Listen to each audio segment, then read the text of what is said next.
Hey guys, it's Fred. Have the was sent the latest video from Mike Elam, and it's dealing with Dr. Pillar. Dr. Pillar was the medical examiner, the physician back in the '60s when Pauline Pusser was killed and when Buford was shot and injured. He was the coroner medical examiner back in the day. Now, I'm going to play some of Mike Elam's video here, and we're going to go over it, and let's review it together and see what we come up with, or see what Mike says he came up with. Hey, welcome back everyone, and today we're going to get into the file from the TBI, and we're specifically going to take a look at Dr. Harry Pillar's notes that he took immediately after Pauline's death. And I have to wonder why his examination assessment differs so much from the recent autopsy report. It doesn't make sense, folks. Well, right off the bat, I can probably say 58 years of difference in technology, education, and things like that comes with experience and with technology. That's the first thing I would say.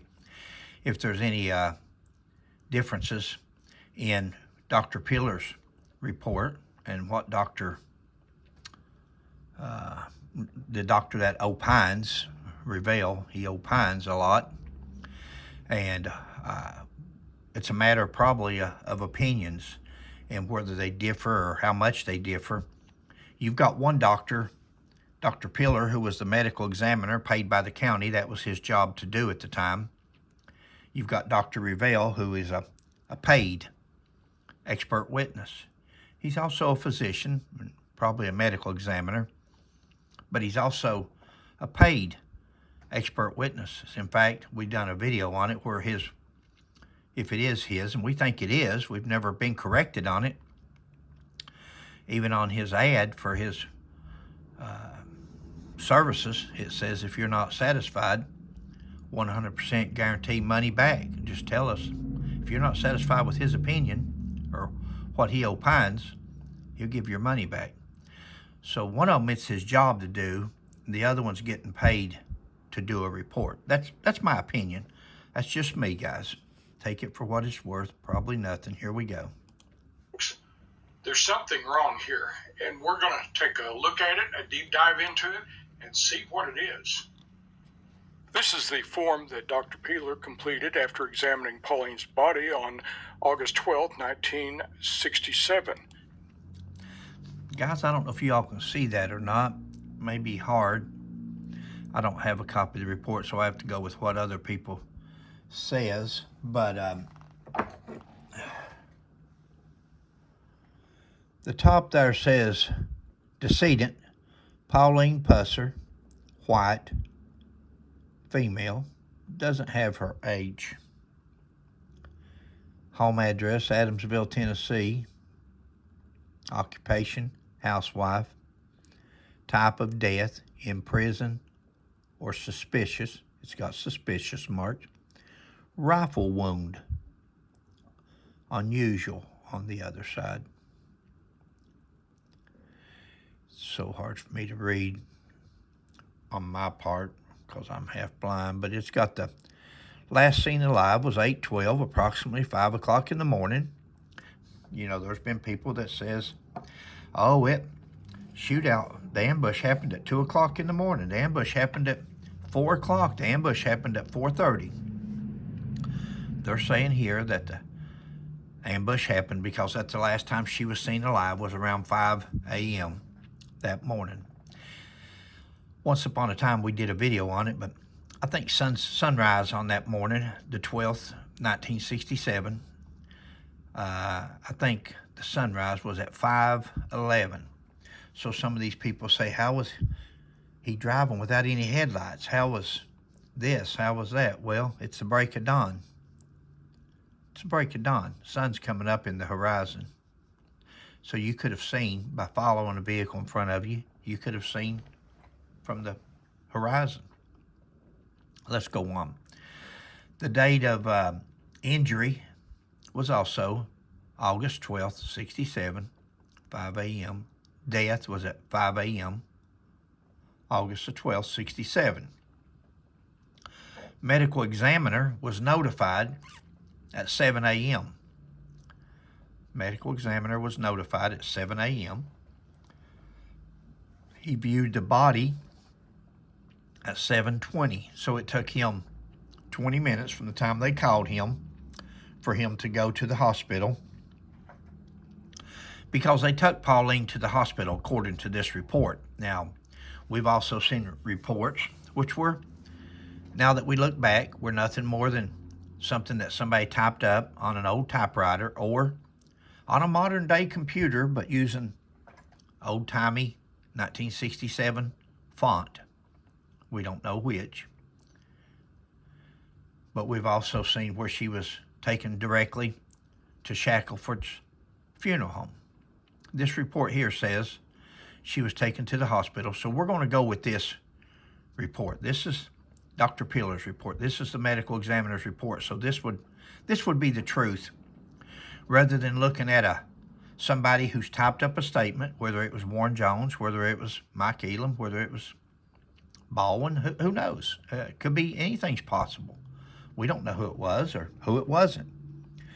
But somebody had typed up a paper, just like they have for Buford Pusser's so-called statement, just like they have for Jim Moffat's so-called statements. No signatures, no letterheads, no witnesses, no date, just words typed up on a sheet of copy paper, and it says certain things. And a lot of people has taken that as the truth, as the gospel. And again, one of them says that she was taken directly to the funeral home. Well, we know that's not true, because you know that Dr. Pillar knows where he went to identify Pauline Pusser and to put the time of death, and she's deceased. Says they was notified by Carl Pusser. Well, they were notified by Carl Pusser probably because Carl Pusser, from what we understand, was not only the jailer, but he was the dispatcher. He would take the calls, came in for ambulance or police services to the jail. That was also the dispatching part of Adamsville. It says that injury was in an automobile, McNairy County. Patient was passenger with her husband, Buford Pusser. Now remember, this was back before Buford Pusser ever became famous, ever became household name, ever became a movie star, or at least a movie about him, the star of a movie about him. Buford Pusser at that time was nobody, no more than the sheriff of the county. There's a sheriff in every county in the United States. Death was in the automobile, because it says same. So she died in the automobile. It's not my words. That's in the report. I wasn't there. Dr. Pillar was. This is his report. Viewing of the body by the medical examiner. The medical examiner viewed the body at the McNairy County Hospital emergency room in Sumner, Tennessee. They still had her in the emergency room when the doctor got there to pronounce her deceased. Description of the body. She was clothed. See, she was clothed, guys. At this time, she still had clothing on. That clothing would be what you would consider evidence. She had blood on those clothing. Some people said, oh, she was killed outside the vehicle and drugged back in. She had dirt all over. Okay. The clothing would prove that one way or the other. Great evidence to have would be the clothing. Says she had blonde hair, blue eyes. Says blood in nose, mouth, ears, along with brain tissue, brain matter. Imagine from the reenactment that the experts, so-called experts, did when they shot her, even though she was facing the wrong direction in that vehicle. When they shot her, blood splattered all over the back ceiling, the roof, and the back seat of that vehicle. Reason it scattered all over the back seat is because they had her head turned sideways. She was riding in the car facing Buford.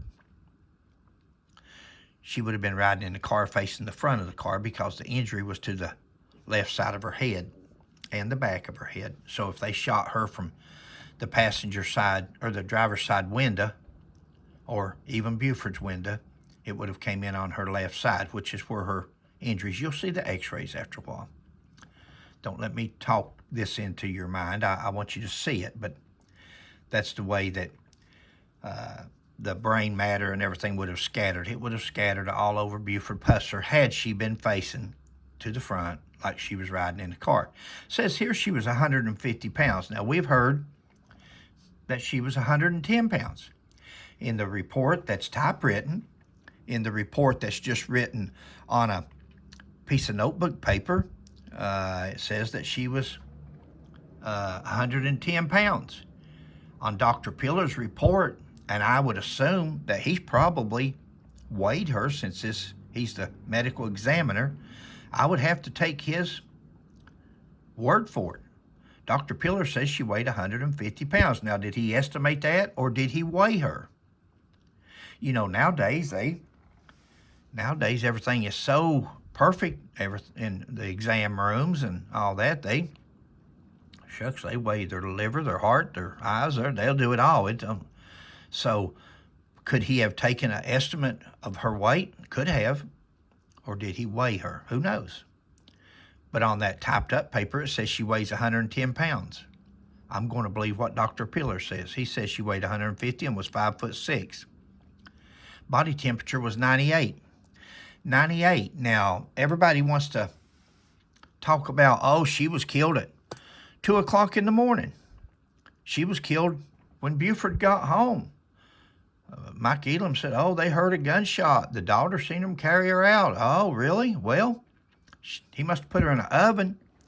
He must have kept her warm, covered her up with a blanket, electric blanket, and rode her around for 4 or 5 hours, because when they took her body temp at the hospital, she's 98 degrees. 98 degrees. You know, guys, when you die, your body temperature starts dropping from that moment. There's no circulation. There's no heat being produced. There's no... Her body temperature's 98. Now, you won't hear Mike Elam mention that. See, that's called exculpatory. That's something that tends to prove different from what his motive is, or his analogy. He said, oh, she was out drinking with Levon Plunk that night. But yet, you'll see in the real autopsy that they do later on that her alcohol was 0. She had caffeine in her liver, wherever they got the test from. Caffeine. She'd had a cup of coffee, no alcohol. He says that she was killed that night, that morning, early in the morning hours, put into the car and all this and that. But yet her body temperature is 98. I don't want to beat a dead horse. I know I am, but I want you to understand that that's what it says. It says that the body temperature was 98. Now, did he just guess at that? Did he just put down, okay, she looks like she's temperature is 98? I don't believe that. They've stuck a thermometer in her mouth, under her armpit, wherever they wanted to get a body temperature from, up her rectum. There's many ways they could have done it to see what her body temperature was. And it was 98. That would be the normal body temperature, not the body temperature of a person that's been dead for 3 or 4, 5 hours. That's not the body temperature you would get with somebody that's been dead that long. Distribution. No wounds mentioned. No other wounds mentioned. See, I don't think Mr. Elam, I can't remember, I just skimmed through this video and figured out how to do a fast one on it, but it doesn't say here. There's no abrasions, no burns, no stabs, no contusions, no, there's a gunshot, lacerations, fracture, no other wounds does it talk about. Rigor mortis, liver mortis, none of that. Jaw, neck, back, legs, arms, chest, abdomen. He doesn't see no abnormalities in any of this stuff. There's nothing that draws his attention that he has pointed to. No other wounds. Now, he's already put up top there rifle wounds. So we know she's been shot. That goes without saying. That's on the top, the second line down. Rifle wound. Down below here it says rifle wound over left eye. Approximately 4 inches wide. U-shape. Left lateral aspect of skull. Anterior to posterior. Center to lateral portion. Guys, let's talk about this for a minute. I'm going to talk about it more when Mike Elam talks about it so I can respond to his comments. A rifle wound over left eye. That's true. There's a rifle wound. It's not only over her left eye. If you'll read today's autopsy that they done 58 years later, it says the left globe is missing. Her eye was missing. If you look at the autopsy, you'll see the damage to the left side of her head, including the left eye, at least in one photo. So she had a rifle wound over her left eye. Now, it says approximately 4 inches. In the autopsy, I wasn't there, I didn't measure it, but sure looks bigger than that in the x-ray. See, he's not looking at the x-ray, he's looking at it in person. He sees it firsthand. Now, of course, they done the autopsy.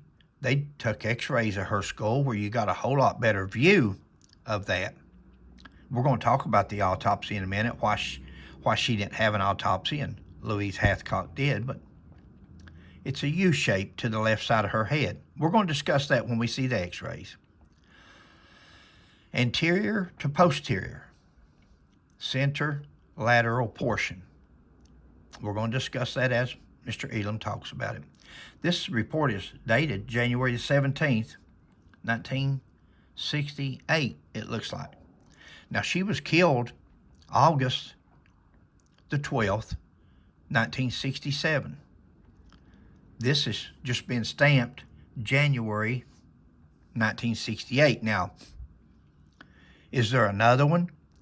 Is this just where somebody picked up a copy of this report and they stamped it with that date? Or is this the date that Dr. Pillar actually completed his death investigation? Is this when he finally said, okay, all the rumors have subsided. I didn't want to say nothing until it was all over with. Now that Prosecutor Abernathy has put it out there and said there's nothing but rumors going around, then this was an ambush. Pauline was killed in the ambush, and here's my seal. I'm going to stamp this January the 17th, 1968. However, it could also be where somebody else got a copy of it, and that's the day that they received a copy, and it was stamped with that date. Let's go on. Let's see what Mr. Elam, let's see what his investigation come up with.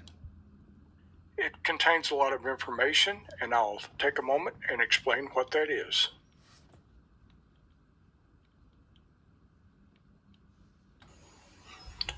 As you see here, police and law enforcement were notified at 6:15 a.m. You'll notice it shows her death occurred about 5 a.m. And this column shows the time that the medical examiner was notified of a death. Dr. Peeler was notified of Pauline's death about 7 a.m. Andy saw her body and started examining wounds at about 7:20 a.m. And who was the person reporting the homicide to Dr. Peeler? Carl Pusser. There's nothing wrong with Carl Pusser. That happens to be Buford Pusser's dad. He also happened to be the dispatcher and the jailer at the time. So there would be nothing wrong with that. Don't read into that. He's merely the messenger, Carl Pusser was. It's important to keep these times in mind because they'll come into play here shortly. But first, we're going to take a look at some. They're going to come into play because of this statement, so-called statement that Mike Elam and Baldwin and TBI and people wants to put out there as that of Buford Pusser. Can't emphasize it enough. That paper is not signed, dated, witnessed. There's nothing to it that would equate it to a person's statement, especially a dead man's statement who's not here to acknowledge and say, oh yeah, that's my statement. I said that or I wrote that. So that so-called statement is garbage. That's nothing more. Very interesting information. I hope you recall the document where Jim Moffitt, Buford's chief deputy, told of being aware that Buford had beaten Pauline about 3 days before she was. Do you guys recall that document? Because if you don't, that document is also like that statement, so-called statement of Buford Pusser's. It is nothing more than a typed statement. I had one here. Too bad I didn't get it out before I started, because I actually had one here that Sheila found me some old font, and we took the old computer font and we wrote up a statement just for one of our videos that we did where we could show people how easy it is to either go out and buy an old-timey typewriter or just to write up a statement. There you go. There's an old statement.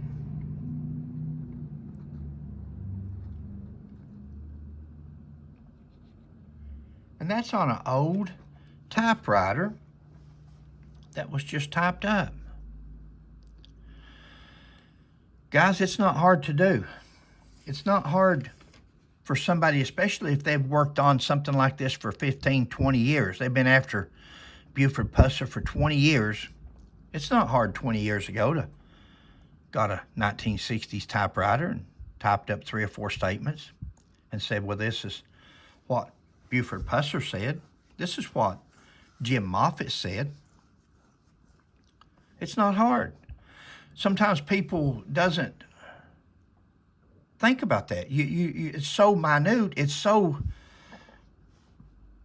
a person just wouldn't even think about somebody doing that until it comes up 20 years later and you think, holy smoke, people's actually believing this. Jim Moffitt didn't say that Buford whooped Pauline 3 days before. He didn't say that. There's no tape recording. There's no video. There's no audio. Jim Moffitt's daughter said she never heard her daddy ever say anything bad about Buford Pusser. Who would you believe? The daughter that grew up with her dad in the same house, or a man from 2025 that didn't know Jim Moffitt, didn't know Buford Pusser, didn't know none of these people? He's a book writer. So when he talks about these statements, that's what's thrown all these people off all these years. All somebody had to do way back was just say, hey, this is not Jim Moffitt's statement. This is not Buford Pusser's statement. But over the years, they've got used to, now they don't even know where they come from. Now they feel real cocky because the statements are out there, and they're out there as TBI statements. They're out there as Warren Jones's statement. They're out there as if a TBI agent has actually wrote these so-called statements up. These are not statements. This is nothing but somebody that's wrote some words on a typewriter.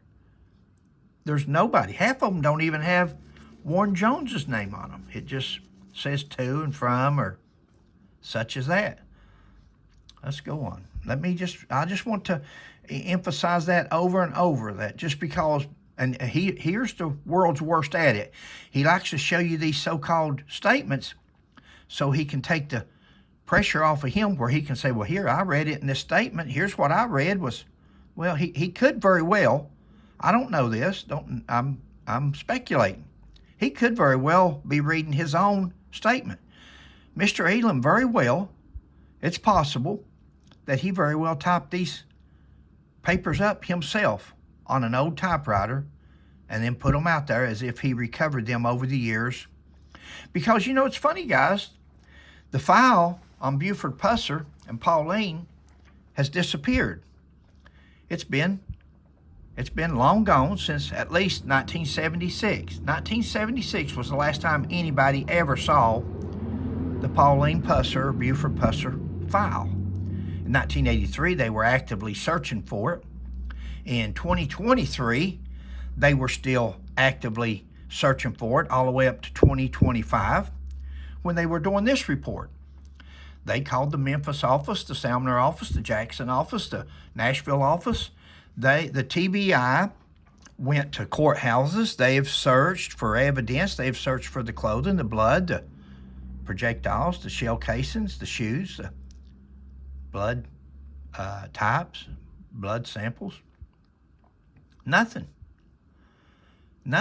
But all of a sudden, Mike Elam, he recovered these so-called statements from either Warren Jones or Buford Pusser or Jim Moffitt. Isn't that something? The rest of the file's missing, but these certain papers, he just happened to run across. Somebody just happens to have these.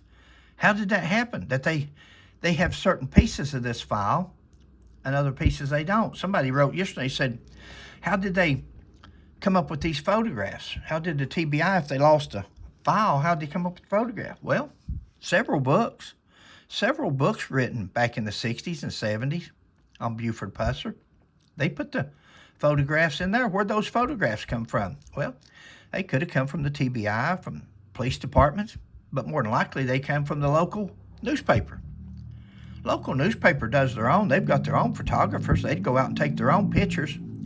So even though they lost their pictures in the TBI file, when it disappeared, or they disappeared, because there's several files. There was files at Sumner office, Jackson office, Memphis office. There was different people had different files on different things, from the person who took the projectiles out of the car and had the bullets to test them, to the empty shell casings, to the FBI having the blood samples that they tried to type the blood with. Who'd they send that back to? Where'd that go? Did that go to the Memphis office, Nashville office? Who had that file? Why did they have so many files in so many different places? Funny thing is, every single file, every piece of evidence dealing with the Buford Pusser and Pauline Pusser case disappeared. Why is that? Did it disappear because somebody wanted it as a souvenir? Did it disappear because somebody wanted to get rid of it so they could make their own narrative, so they could just type up 2 or 3 papers of their own, and that's all a person's got to go by, and that's what they've been going by for all these years? They just say, well, it must be Warren Jones. This must be the report. Must be real. Or was it written or typed up years later for the purpose of writing books? Who knows? Was killed. And he also was aware that she had gone to Will Terry Abernathy, the prosecutor, to inquire about a divorce from Buford. Now, do you guys really believe that had Pauline Pusser gone to the prosecutor? I don't know how it was back then. In certain counties, if you're a prosecutor, you prosecute. You're not allowed to have a private practice. In the old days, you could do both. You could be a private attorney and a prosecutor. Who knows? We haven't researched the law on that to know. That would be something good for an attorney to check. Because if Abernathy was the prosecuting attorney back then, and it was the law that the prosecuting attorneys could not have private practices, which is the way it is in most states, then why would she go to the prosecutor to check on a divorce? She wouldn't have. You wouldn't go to a prosecutor to check on a divorce. You'd go to a private attorney. Now, if it was legal and a prosecutor could do a private practice, then do you not think that Abernathy, had this really occurred, that Pauline, of all people, for them to say that she went to was Abernathy? Because, see, they want to say Abernathy was connected with Buford. Oh, he was just covering. So what better way to say it than that? Because if it was another private attorney, how would they connect that to no charges ever been filed? They couldn't. So they have to say, oh, she went to Abernathy for a divorce. Do you think that Abernathy would not have mentioned to the TBI or to somebody else that, hey, she had come to me 3 days ago or 6 days ago or a month ago, or she was wanting a divorce from Buford? That's never been mentioned, guys. Never been mentioned until Mike Elam's books, Mike Elam's podcast come about. That's where this statement comes into play with Peeler's assessment of Pauline's fatal wounds. As you can see, this part of the form asks about non-fatal wounds. Dr. Peeler mentions... Now let's stop right there. Non-fatal wounds. Abrasions, burns, stabs, lacerations, fractures, gunshot, contusions, abrasions. None. Non-fatal. She only had fatal wounds, and her fatal wounds was to her head. There was no other wounds on her body. It says it right there in Peeler's report. No other visual wounds to her that he could see. No abrasions, no contusions, nothing on that order. So you have to wonder, what was it that Jim Moffitt saw that made him believe that Buford had beaten Pauline? Now see how he goes there, guys? He's putting that into your mind. He puts that into your mind right now. So you have to wonder, what was it that Jim Moffitt seen? See, you have to wonder, in a common sense person's mind, you have to wonder if and how they come up with a statement like that. And they never took Jim Moffitt to a grand jury and said, Jim, tell the grand jury about Buford beating Pauline. Tell the grand jury about the wounds that you witnessed to her. See, that didn't happen because that so-called statement is fake. It's fabricated. It didn't happen. But now the way Mike Elam says it, you have to wonder, why is it that none of these wounds showed up, but yet it was in Jim Moffitt's statement? Guys, Jim Moffitt does not have a statement. Jim Moffitt does not have a statement. You've got some words written up on paper that somebody's typed on an old typewriter or computer to give them some legitimacy to act like they have a statement. It's fake, and I believe, in my opinion, that Mr. Elam knows that what he's tried to pass off here all these years, he knows they're fake. He knows there's no signatures, no dates, no witness where people have witnessed somebody else signing it. Let's go on. Here's your problem. Still using cable.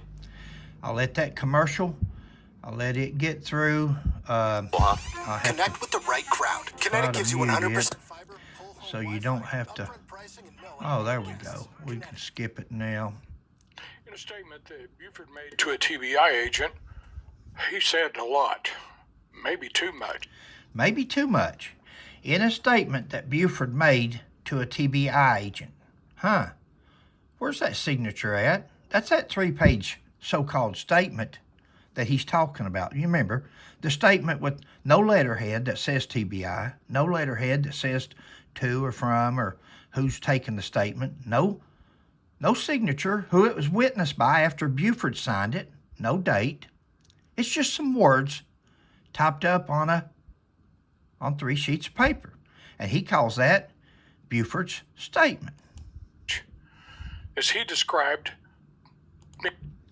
The occupants of the blue Cadillac started shooting just as they drove up and stopped. Sheriff Pusser advised. Oh, Sheriff Pusser advised. So again, we're already writing as a third party. This is not a statement Sheriff Pusser gave and said, a Cadillac pulled up beside me and I looked over and they started shooting. And I was looking at Pauline. See, it's not even saying that. It's saying Sheriff Pusser advised that he was looking directly at Pauline when she was hit again in the forehead. He had not been hit by a bullet then. Guys, this is not Sheriff Pusser's statement. This is something written up by a third party, and they didn't even feel it was important enough after they wrote what they said Sheriff Pusser said. They didn't feel it was important enough for them to even sign the bottom of the so-called statement. This is garbage. being in a position where he was looking directly at Pauline when she was shot in the forehead during that alleged ambush. And, of course, Dr. Peeler would basically report the same thing. How could Dr. Peeler report any differently? They're driving down the road and they were ambushed. They were shot at. That's the story. Now, the thing that has me really suspicious and has had for years was the fact that neither Abernathy nor Peeler seemed to want an autopsy on Pauline, which is very strange considering that they had one for Louise Hathcock, who operated a place at the state line. It's very curious. You know, you heard Baldwin on the last video we did. Baldwin thought it was very curious that the governor of the great state of Tennessee had covered for Buford. He had squashed the investigation. I forget that governor's name. Sheila did some research on him. The governor in 1967 just so happened to be, and he was the governor all the way up to 1971, he was a Democrat. From everything that we found as far as Buford's political beliefs, he was a Republican. Are we to believe that this governor squashed the investigation because him and Buford was such big political friends? He done it as a political favor when they don't even belong to the same party. Now, Mr. Elam here, he says that Peeler and Abernathy, here's your coroner, here's your prosecutor. Now, they're in on this. They're covering for Buford Pusser. The doctor, medical examiner, and the prosecutor. They're going to cover for Buford Pusser. Guys, I ask you again, Sheila and I have asked many times, if Buford Pusser had this many friends, powerful friends, that was going to cover for him, why did he have to shoot himself in the face, of all places? Why did he have to shoot himself at all? Why didn't he just say, hey, guys, something happened here. I need you to cover for me. Okay, we got you, Buford. See, they point your direction any way they can, but they cannot explain none of these logical and common sense questions. They just want to throw these. Everybody always wants to doubt everybody through politics or through, I'm not saying it doesn't happen, corruption. Of course it does. We're seeing that today in just a press conference alone. We're seeing deceit and the investigation. But not on a sheriff's wife? And the answer... He was talking about why did they do a autopsy on Louise Hathcock and not on the sheriff's wife? Well, that's why. She's with the sheriff. She's with a man that's never been charged with a crime, never been convicted of a crime, never been anything at all that would be questionable as far as his integrity or his truthfulness. There's nothing. The man says, we're driving down the road. We got ambushed. They killed her and shot my face off. Okay, that's looks like it to me. Who is going to shoot themselves in the face? Who does that? Now, why did they do an autopsy on Louise Hathcock? Guys, have you noticed that when we discuss anything about the ambush with Elam or with Baldwin, the first thing they want to do is bring up other circumstances. They want to bring up the state line. They want to bring up Louise Hathcock. They want to bring up Jack. They want to bring up Dennis. They want to bring up girlfriends. They want to bring up the Old Hickory bar where they had an argument. They want anything that they can to redirect. Let's talk about anything. Let's come up with some kind of circumstantial stuff that we can to bring some doubts in there. That don't bring no evidence to the table that Buford killed his wife, that Buford murdered his wife, whether they done an autopsy on Louise Hathcock or they didn't. That doesn't prove that a man murdered his wife. The reason they done an autopsy on Louise Hathcock is because Buford requested an autopsy. Buford knew that Towhead, W.O., he knew that all these people were going to be raising Cain because Louise had been killed. What better way to do it than to have an autopsy, than to let it go before the grand jury? Let the grand jury decide. I've said you can indict a bologna sandwich. Well, they took it before the grand jury. The grand jury didn't indict them. Now, they could indict a bologna sandwich, but they didn't indict nobody over Louise Hathcock because of her reputation, because she'd done killed her husband. She'd done beat a man half to death with a hammer. This was her reputation. Are we to believe that she's done shot her husband? She's done beat a man with a hammer? She's done all these things to all these people? But hey, it'd be all the range of common sense to believe that maybe because the sheriff was there to arrest her, had warrants on her, that she pulled her gun out of her apron and shot at him. Is that too far-fetched? So Buford requested the autopsy. They did the autopsy. They presented the case to the grand jury. Contrary to all these stories that Mike Elam talks in the history and tells people, he just sits there and talks and just tells these stories without any evidence or any proof of anything. Let's go on. To that problem may lie right here on this document. Under the heading of fatal wounds, Dr. Peeler clearly indicated that she died of a rifle wound over the left eye. The size of the wound was approximately 4 inches wide. It was U-shaped.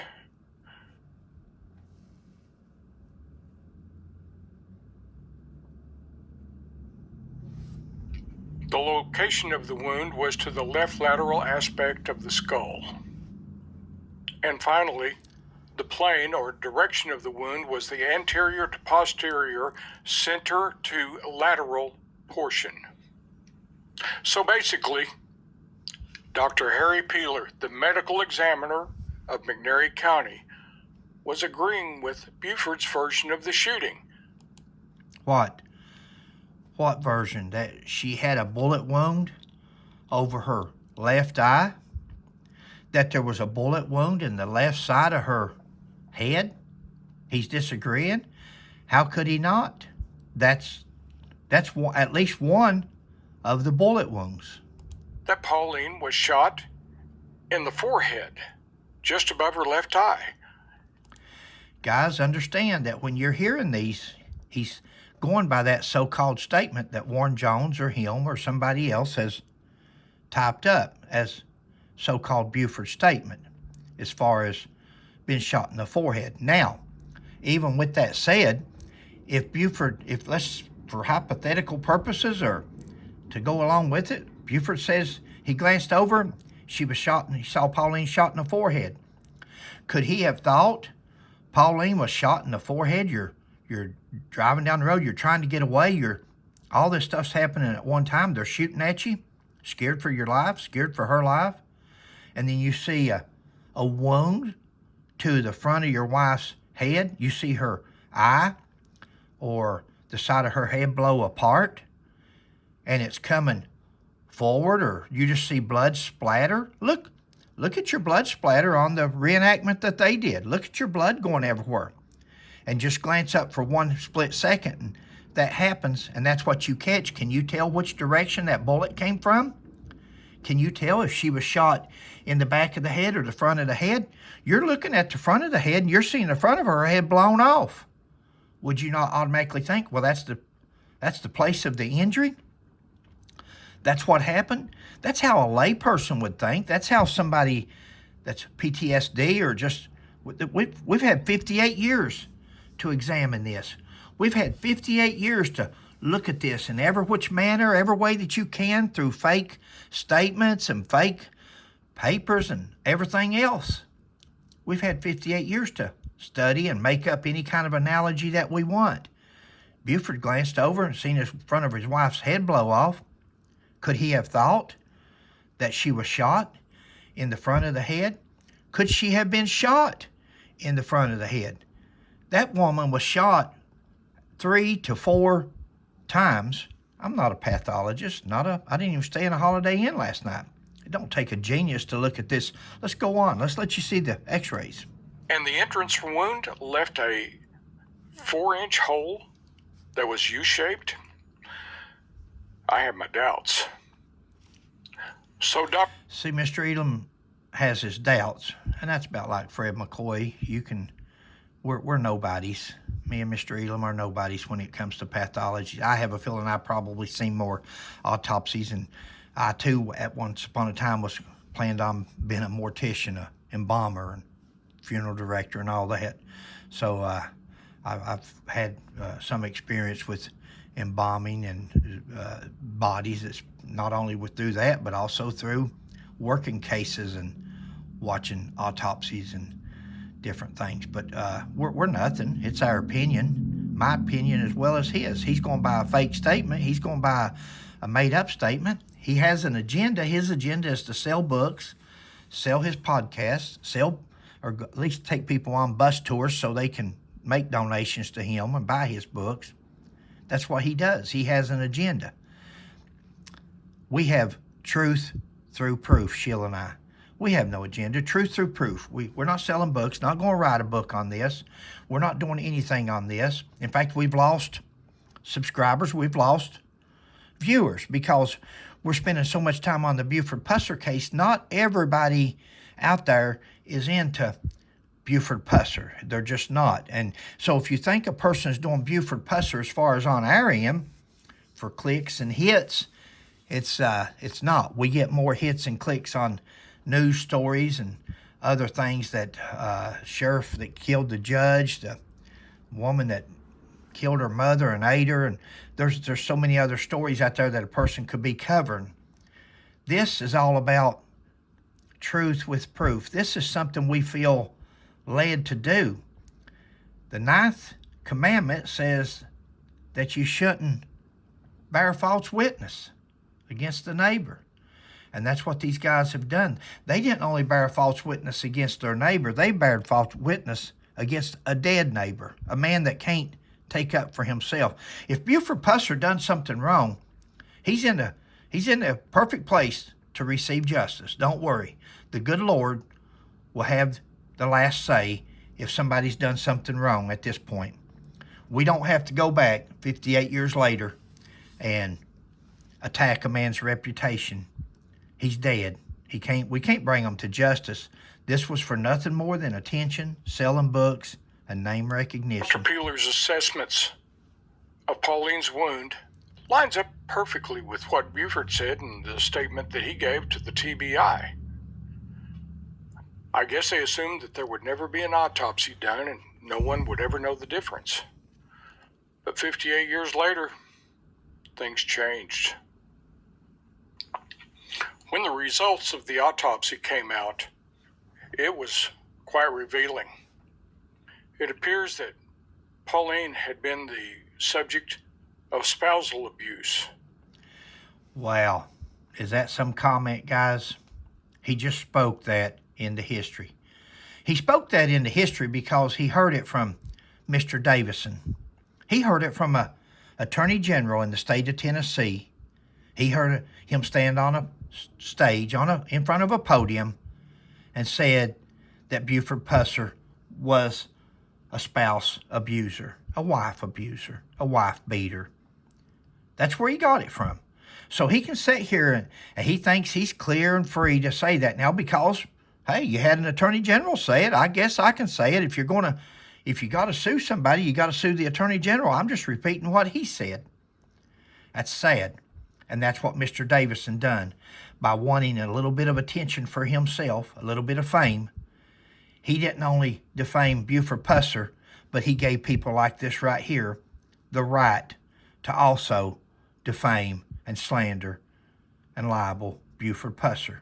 Because by Mr. Davison saying that, Mr. Roush, it allows Mr. Elam now to say that. And on top of that, the imaging that was done showed that she had been shot in the back of the head once. Now, he says she's been shot in the back of the head once. Again, I'm no pathologist, guys. Do your own research. There's where they're saying one of the bullet holes was. Right there. What's this right here, guys? What's that right there? Is that not a bullet hole? I'm not a pathologist. Could the brain, could the skull just break apart and have a little circle like that, a little bullet hole? Could it just do that? I guess anything's possible.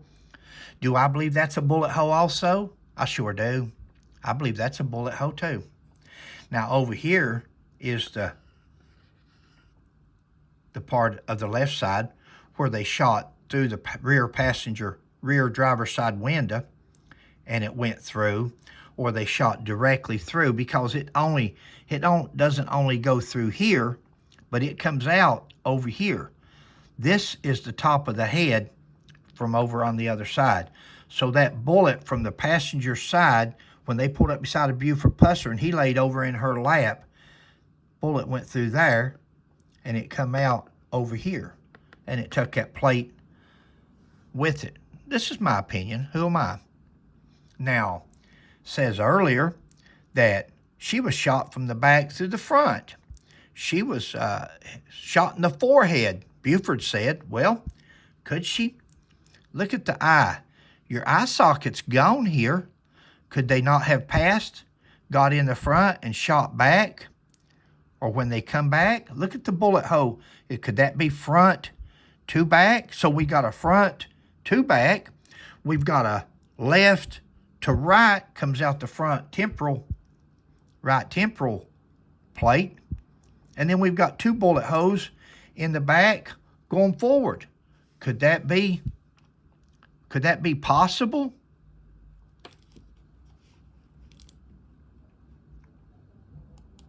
Possibly twice.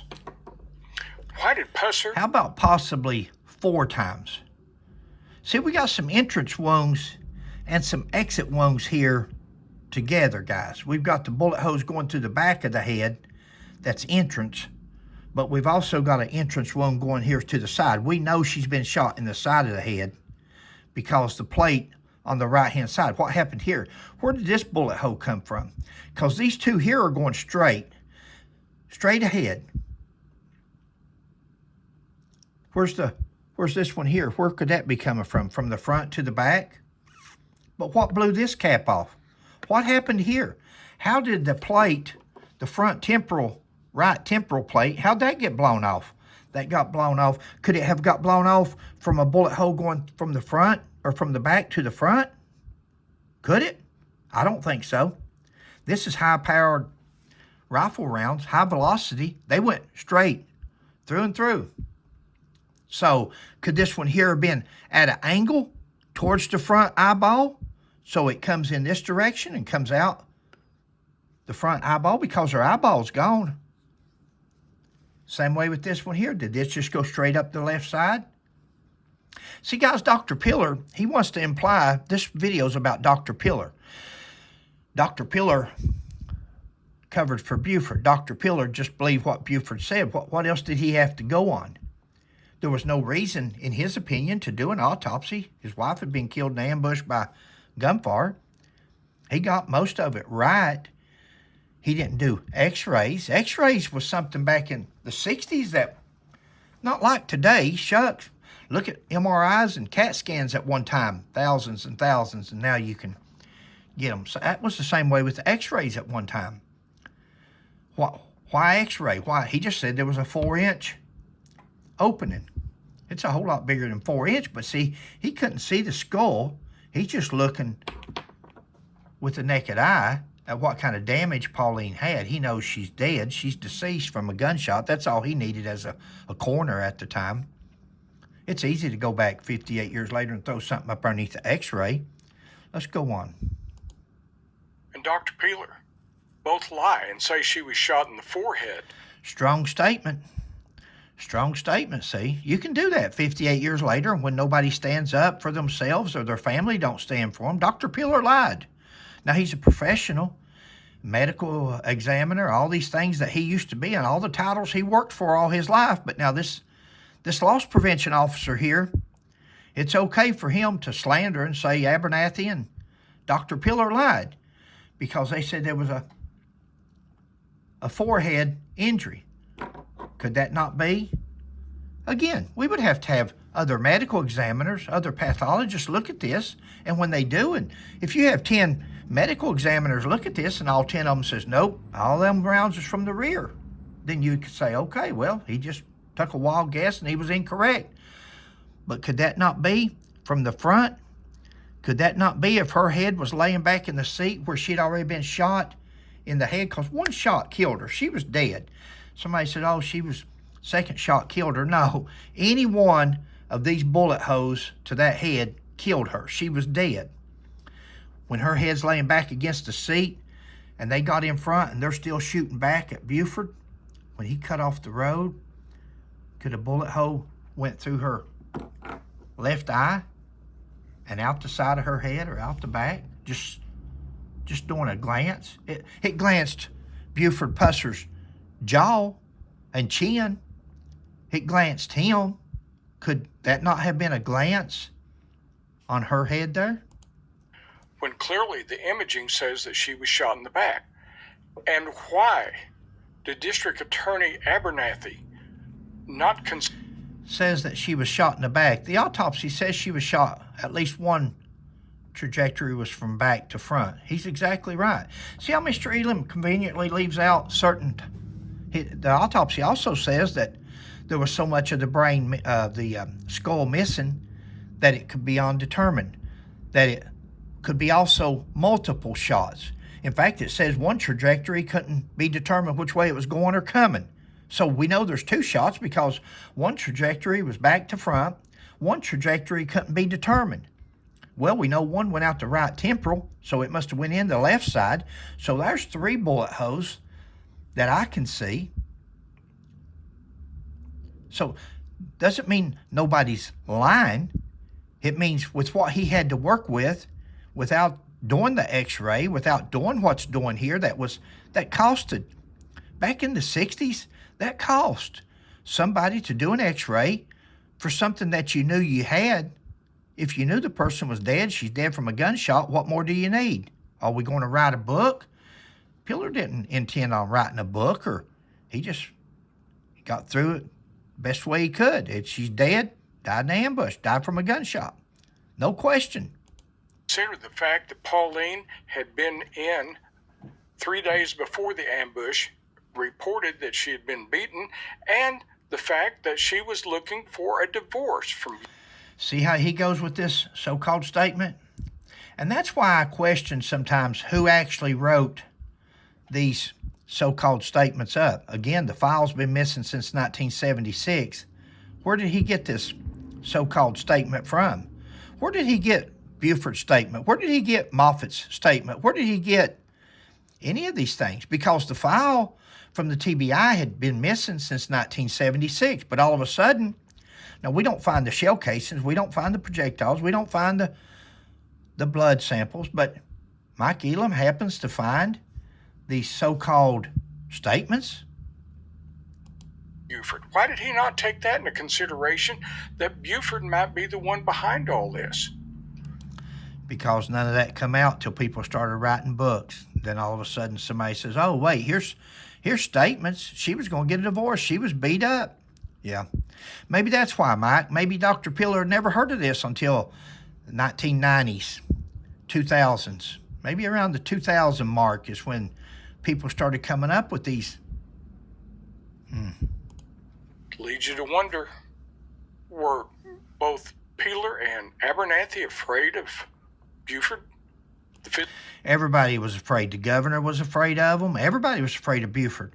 That's why Buford went out and shot his face off, to make sure he could convince everybody. He was afraid he couldn't threaten everybody. He couldn't beat everybody up, so he figured he'd just go ahead and shoot half his face off. Physical harm that he might do to them? Was it because they had dirt on each other and no one could say anything because of what the other two knew? Hey guys, have you noticed the dirt on each other? Have you noticed Baldwin? Baldwin says the same thing.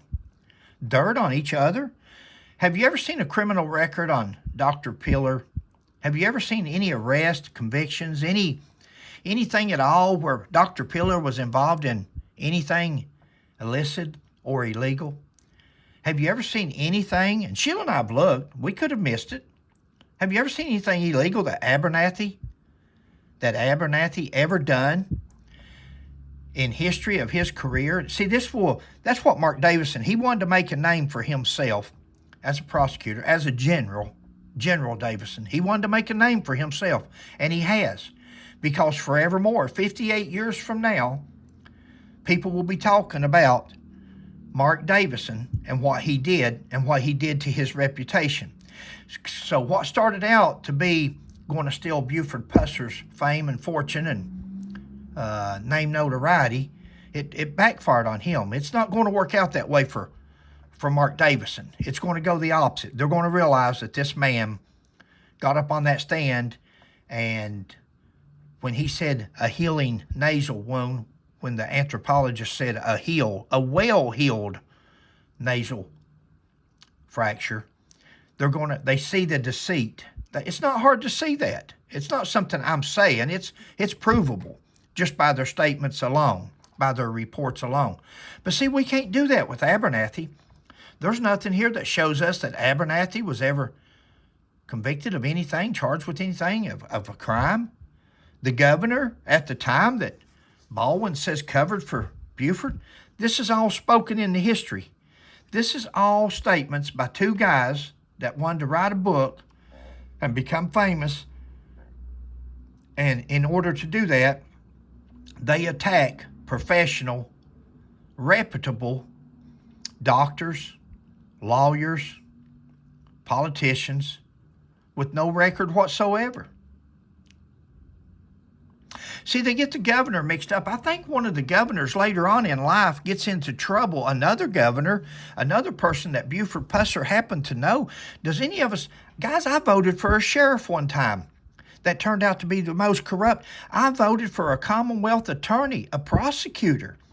My dad was best friends with these guys. He thought they walked on water. He thought they were honorable men. And I voted for them. Our family voted for them, only to find out they're two of the most corrupt people. One of them carried a badge. One of them carried a law degree. Somewhat like you see today in what's going on. And then I've got another case like that. I've got another case that we're going to discuss later on at another date, where people carrying badges, people with law degrees, people with prosecutors. So those titles don't give you credibility, but at the same time, when somebody has read and they say, oh, wait, this guy here, he went on to become governor and he got in trouble down the road. That doesn't mean Buford knew about it. Buford was dead then. That doesn't mean Buford knew that when he was running for office that he was. But this other one says, hey, well, that governor was bad. I'll just throw this governor in here in 1967 like he covered for Buford. It's not even the same people.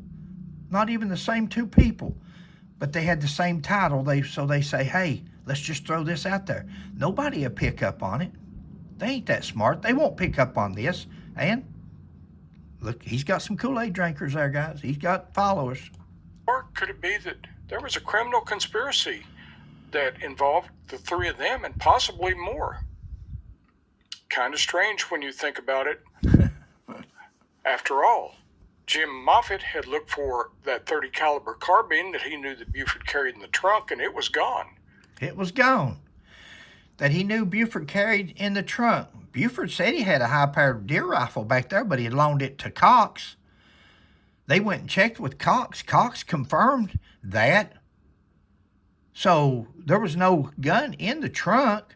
Now, when Warren Jones started about the .30 caliber, when they found the .30 caliber rounds, Buford takes his .30 caliber M1 to Sloan, to the TBI, and said, would you guys care to do a test on this? There's so many rumors going around here.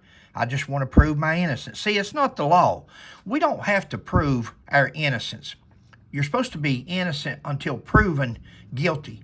But because of rumors, because of allegations, because of people like this right here that's on this screen, because of people like that, that doesn't recognize the 9th commandment about bearing false witness against people, he doesn't pay no attention to that.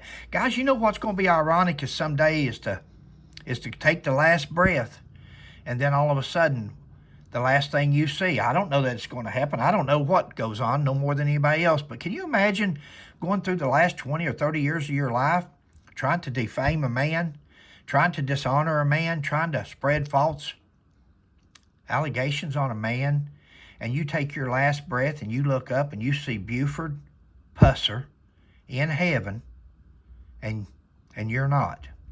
Wouldn't that be something for your last memory to be? Well, I've been after this man half my life to make a book, to sell a book, make a few dollars, and oh my Lord, he's in the bosom of Abraham, and look where I'm at. Hey, don't think it can't happen, because the 9th says don't bear false witness. If this man's not bearing false witness against Buford Pusser, against Dr. Pillar, against Abernathy, against all kinds of people, he says it may be a big conspiracy, maybe even more involved. There's nobody you couldn't name to this guy that give him a name and he'll throw it out there and say, yeah, I think he was involved too. I'm sorry. That's my opinion. I don't want to do the same thing he's doing. Let's finish this up. There's no indication that he knew that Petey Plunk had been the one to remove the carbine from the trunk of that car. And Jim never found that revolver that... You mean the stolen M1 that Buford supposedly got from Moffitt? Mike? Is that the M1 you're talking about that come out of the trunk of the car that P.D. Plunk gave to his son, Ricky Plunk, that's supposed to be stolen from the military, that supposedly was used in the ambush like you're talking right now? Is that the same M1 that Ricky Plunk, instead of going to the police, instead of going to the TBI or FBI or ATF, he come to Mike Elam? Hey, loss prevention officer, look what I got. Daggone it, where'd you get that at? Let's go shoot that thing. We may even throw some casings. We may, Mr. Baldwin says he'd been slinging some lead. Had he been there, had he been Buford Pusser that day, and they shooting at him, he'd be slinging lead. Well, Mr. Elam could have slung some casings, I guess. What you need all these empty casings for from that gun, Mike? That's just a question. That's just a question. See how easy it is for people to put something out there. Now, people can take that every how they want, but why would a person go out and shoot a stolen gun and a gun that's alleged to have been used in an ambush, a murder, a homicide? Why would they go out and shoot it and save the bullets and save the empty, spent casings? I don't know. Could that be a conspiracy? Could that be a... He thought that Pauline carried. So, what was going on? This is one of those stories that just gets deeper and deeper. You know, it seems like every time Buford would get in a pinch, he always had somebody to blame. Like with this time, he tried to blame W.O. Hathcock, saying that it looked like his Cadillac. Oh, wait a minute, Mike. You called that a Phantom Cadillac. Once before, in one video, you said it blue Cadillac that W.O. owned and had parked at the plantation. And then the next video you did, you said Buford was out here chasing around a phantom Cadillac all over the place. Blue phantom Cadillac. There was no Cadillac. But wait, here we are now. What'd you say? And that he thought he saw W.O. in the car, Oh, but he couldn't be sure. so W.O. He tried to blame. So W.O. did have a blue Cadillac. Huh. Well, that goes back to one of your first videos that you said. It's not a phantom Cadillac anymore. W.O. actually owned a blue Cadillac. So that would explain why Buford drove down to the Plantation Club where he always seen this blue Cadillac. He's looking to see where W.O.'s at. He was looking for revenge. But now we got to take up for W.O. We got to take up for Louise. Criminals, that's all in the newspaper.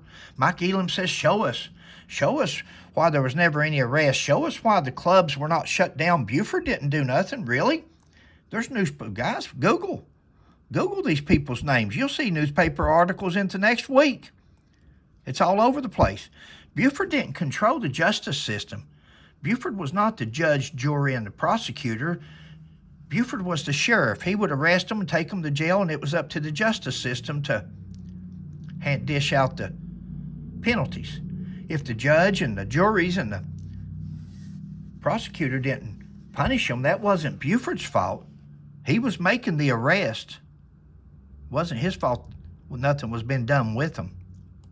Kirksey Nicks, the Dixie Mafia, the State Line Mob, a criminal element in northern Mississippi, All the above. Detroit Mob.